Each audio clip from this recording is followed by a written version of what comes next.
Video হইতেছে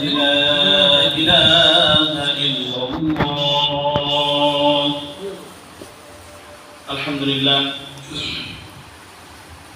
আল্লাহ জাল্লা শাআনুহু দরবারে লাখ কোটি শুকরিয়া যে মহান রব্বুল আলামিন আমাদেরকে অত্যন্ত মেহেরবানি করে অত্যন্ত মায়া করে আসমানের নিচে জমিনের উপরে যে একটি বেহেশতের বাগান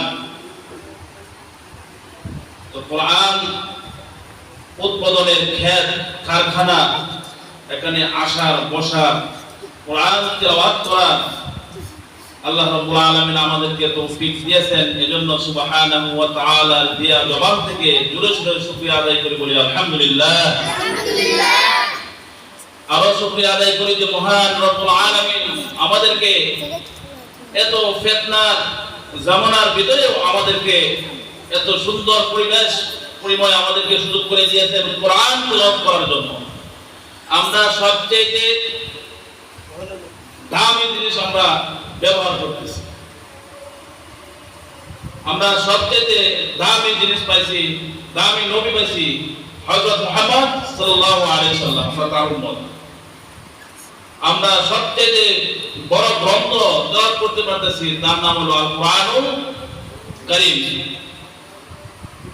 এর চাইতে সৌভাগ্যনীয়, এর চাইতে বরকতময় আর পৃথিবীতে কোনো জিনিস হইতে পারে না। আল্লাহ তাআলা সেই স্থানে আমাদেরকে এই সুন্দর পরিবেশ, জান্নাতের পরিবেশে বসার তৌফিক দিয়েছেন।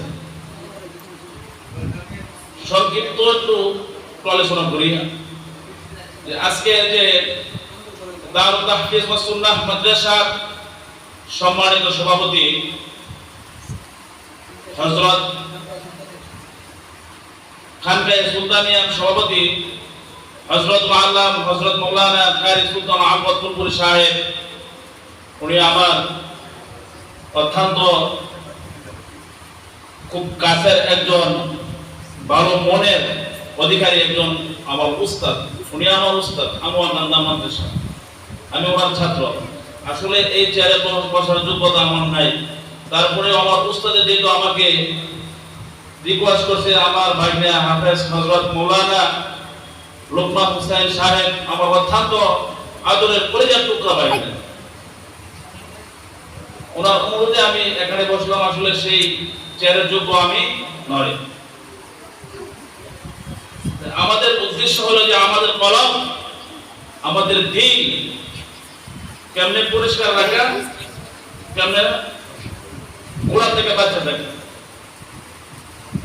নোমান বিন সাবের ইমাম আযম রাহমাতুল্লাহি আলাইহি, ওনার কাছে আমাদের এলাকার ভিতরে এরকম লোক থাকে না যে গাঞ্জা মদ হিরোইন ফেন্সিডিল হেবা টেবা যা সব কিছু খায়, এরকম একটা লোক যদি এসে বলে আমার উস্তাদ হযরত মাওলানা সুলতান আহমদ ফুলপুরি সাহেবকে, হুজুর আমি তো আপনার সাথে বন্ধুত্ব করতে চাই, তো এটা কি মাইনে নেওয়ার মতো? এটা কি মাইনে নেওয়ার মতো? তখন উনি আসতে, হুজুর যখন বুখারী শরীফের দর্শ করতেছিলেন, তখন ওই খারাপ চরিত্রের লোক এসে বলতেছে, হুজুর আমি তো আপনার সাথে বন্ধুত্ব করতে চাই। তখন ইমামে আবু হানিফা রাহমাতুল্লাহ আলাইহি বলতেছেন, এটা কি করে সম্ভব? এটা কি করে সম্ভব? ছাত্র বলতেছে, উস্তাদ জি এখন তো নাও বলতে পারতেছে না, হও বলতে পারতেছে না। ইমাম আবু হানিফা রাহমাতুল্লাহ আলাইহি বলেন, ও ভাই যদি আমার সাথে বন্ধুত্ব করতে চাও তোমার একটা জিনিস ছেড়ে দিতে হবে। তুমি যদি আমার সাথে বন্ধুত্ব করতে চাও তাহলে তোমার একটা জিনিস ছেড়ে দিতে হবে। কি জিনিস? নোমান বিন সাবের ইমামে আবু হানিফা রাহমাতুল্লাহ আলাইহি বললেন, তুমি আমার সাথে ওয়াদা করতে হবে যে আজকের পর থেকে যদি তুমি এই একটা ওয়াদা আমার সাথে করতে পারো, আমি নোমান বিন সাবের ইমামে আযম আবু হানিফা রাহমাতুল্লাহ আলাইহি তোমার সাথে বন্ধুত্ব করতে চাই। তো কি জিনিস? হুজুর কি জিনিস? ইমামে আবু হানিফা রাহমাতুল্লাহ আলাইহি বলতেছেন, তুমি একটা জিনিস ছাড়বা, বাকি সব করো, এটা তোমার খুশি, করলে করো, ছাড়লে ছাড়তে পারো। একটা জিনিস কি? যে একটা জিনিস হলো তুমি মিথ্যা কথা বলতে পারবে না। কি কথা বলতে পারবে না? মিথ্যা কথা বলতে পারবে না। ঠিক আছে, আমি কথা দিলাম আজকের পর থেকে আমি কোনোদিন মিথ্যা কথা বলবো না। ঠিক আছে, নোমান বিন সাবের আমি এখন চলে যাই। এক বন্ধু যখন আর বন্ধুর কাছে আসে, ওই গেলাকে বলে না যে আসো শুক্রবার সপ্তাহে একদিন দেখা করো, অমুক জায়গায় দেখা করো, মাহফিল ইসলামী মাহফিল হচ্ছে, তখন আসো। আছে না? যেরকম আমাদের বর্তমান প্রেক্ষাপটে কিছু বন্ড পীর আছে, বলে যে আইসো আমাদের কি বলে যে আমাদের ওই মাজারে আইসো, ডাইরেক্ট কথা বলেন আমাদের মাজারে আইসো। এটা আয়সা অনেক কিছু কথা আছে, আসলে বয়ান শুনে দেয়। আজকে আমাদের যে আসলে এই বয়ান আর বন্ডদের মাজারে বয়ান কি এক কথা, এক হবে? কখনো না। তখন ওই লোক আবার তার ওই বন্ধুদের সাথে আড্ডা দিতে চলে গেছে, গিয়া পয়সা রয়েছে। তার বাকি বন্ধুরা বলে না বন্ধু একখান খাও, তো না ওই পাগল বলতেছে না আজকে আর খাবো না, পরে খাবো। কি খাইতে গেছে? গাঁজা মদ, আজকে আর খাবো না, কালকে খাবো। ঠিক আছে। দ্বিতীয় দিন আবার বললো কিরে বন্ধু কালকেও খাইলে না, আজকেও খাও না, আজকে খাও বলবো না, আজকে আর খাবো না। কত কোনো সমস্যা আছে? কোনো সমস্যা নাই। আমার একটা সমস্যা, আমি নুমান বিন সাবিত ইমাম আযম আবু হানিফা রাহমাতুল্লাহ আলাইহির সাথে একটি কথা বদ্ধ করে আসলাম। যে কি কথা? যে আমি কোনোদিন ওনার সাথে মিথ্যা কথা বলতে পারবো না, আমি কোনোদিন ওনার সাথে মিথ্যা কথা বলতে পারবো না। আমি যদি এখন গাঁজা মুখ খাই, খাই যদি ওনার কাছে যায়, ওনার সাথে তো হাজার হাজার ছাত্র বুখারী শরীফ কোরআনের দর্শ লইছে, সামনে বসে রয়েছে। এই ছাত্রদের সামনে আমি আমার বন্ধুর সাথে কেমনি মিথ্যা কথা বলবো? এটা আমার দ্বারা সম্ভব না। তখন 15 দিন পরে আবু হানিফা রাহমাতুল্লাহ আলাইহি সাথে দেখা করতে আসলেন। একটা লোক যদি একটানা 15 দিন গাঁজা মদ ছেড়ে দেয়, এই লোকটার চেহারার মধ্যে একটা পরিবর্তন আসে না? আসবে কি না? একটা পরিবর্তন আসবে।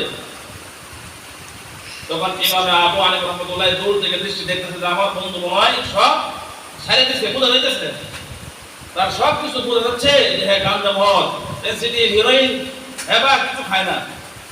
তখন আয়েশা সালাম দিছে, আসসালামু আলাইকুম ওয়া রাহমাতুল্লাহি ওয়া বারাকাতুহু। বন্ধু কেমন আছো? যে হ্যাঁ বন্ধু ভালো আছি, তুমি কেমন আছো? যে আমি তো ভালো আছি। আজকে 15 দিন যাবত আমি আমাদের বন্ধুদের সাথে আড্ডাতে থাকি ঠিকই, কিন্তু কোনোদিন মদ এবং গাঁজার আশেপাশে কোনোদিন যাই নাই। সাথে সাথে ইমাম আবু হানিফা রাহমাতুল্লাহ আলাইহি ওই গাঁজাখোর মদখোর লোকটাকে টান দিয়া তার বুকের সাথে বুক জড়ায় দিয়েছে। সুবহানাল্লাহ। তখন ওই লোক বলতেছে যে আজকের পর থেকে যত গুনাহ, যত ধরনের খারাপি কাজ আছে আমার কাছ থেকে আজকে থেকে আমি দোয়া করলাম, আজকের পর থেকে কোনদিন আমি এই গুনাহ করব না।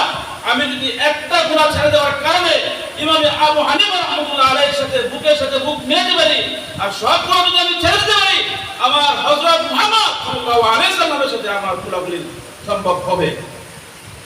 কথা বলেন ঠিক না? আমরা যে আসলাম অত্যন্ত সর্বগ্রন্থ আল কোরআনুল কারীম, যে কারীম সদা সর্বদাই আমাদের আল্লাহর দেওয়া জবান থেকে বাইর হইতেছে, এটা অত্যন্ত একটা নিয়ামত। সেই জবান দিয়ে আমরা কোনোদিন মিথ্যা কথা বলবো না, উস্তাদের সাথে কোনোদিন খারাপ আচরণ করবো না। লোহা আর লোহার ভিতরে যদি জং ধরে, সেই জংয়ের মধ্যে কিন্তু রিপ্লাই জ্বালাই চলে না, জং পরিষ্কার করে নিতে হয়। তদ্রুপ যে অন্তরের ভিতরে যদি কোনো গুনাহ থাকে, অন্তরের ভিতরে যদি কোনো গুনাহ থাকে, যে আল্লাহ রাব্বুল আলামিনের কালাম অন্তরের ভিতরে স্পর্শ করবে না। যদি গুনাহ প্রবেশ করে আল্লাহর কালাম প্রবেশ করবে না, যদি আল্লাহর কালাম প্রবেশ করে গুনাহ প্রবেশ করার মতো কোনো অধিকার থাকবে না। আমি কথা আরম্ভ করতে চাই না, ছোট্ট একটি কথা বললাম। আমার উস্তাদ হযরত আল্লাম হযরত মাওলানা কারি সুলতান আহমদ ফুলপুরি সাহেব আমাকে অত্যন্ত মহব্বত করতেন। উনি আমার উস্তাদ। আমার উস্তাদের সামনে আমি 13 বছর যোগ্যতা আমার নাই, আর এখানে বহুত ওলামায়ে কেরাম আছেন। আমি এজন্যই উস্তাদের আদেশে আমি দু একটি কথা বললাম। তোমাদের কাছে আমার আকুল আবেদন, খালি পড়ালে হাম না হয় কিন্তু হাফেজ না। এলেমের সাথে পাশাপাশি কিছু হেলেম আছে, যে হেলেমটা অর্জন করতে গেলে উস্তাদের মহাব্বতের সামিয়ানা নিচে থাকতে হবে। ঠিক আছে না? কথা মিথ্যা কথা বলা যাবে না, আচরণের উস্তাদের সাথে বেয়াদবি করা যাবে না, বলার বয়স দ্বারা উস্তাদের সাথে বেয়াদবি করা যাবে না, চোখ টাঙ্গায় উচ্চশিক্ষার টাকা দিতে হবে না। উস্তাদের বেতের আঘাত ছাত্রকে করতেই পারে, শাসন করতেই পারে। উস্তাদের উপদেশের ছাত্রকে আঘাত করলে ব্যথা পাইছে, এই জন্য উস্তাদের সাথে চোখ টাঙ্গানি যাবে না। তদ্রুপ আমি তোমাদের কাছে আবেদন, তোমরা আল্লাহ রাব্বুল আলামিনের কালাম মুখস্থ করতেছো, সেই আল্লাহর দেওয়া জবাব থেকে যেন বিদ্যুৎ পরিমাণ কোনো কোরআন আসবাব না আসে, এই জন্য আমি আমার সংক্ষিপ্ত আলোচনা শেষ করলাম। সকলের কাছে দোয়া চাইয়া আমি বিদায় নিলাম। আসসালামু আলাইকুম ওয়া রাহমাতুল্লাহি ওয়া বারাকাতুহু। আলহামদুলিল্লাহ।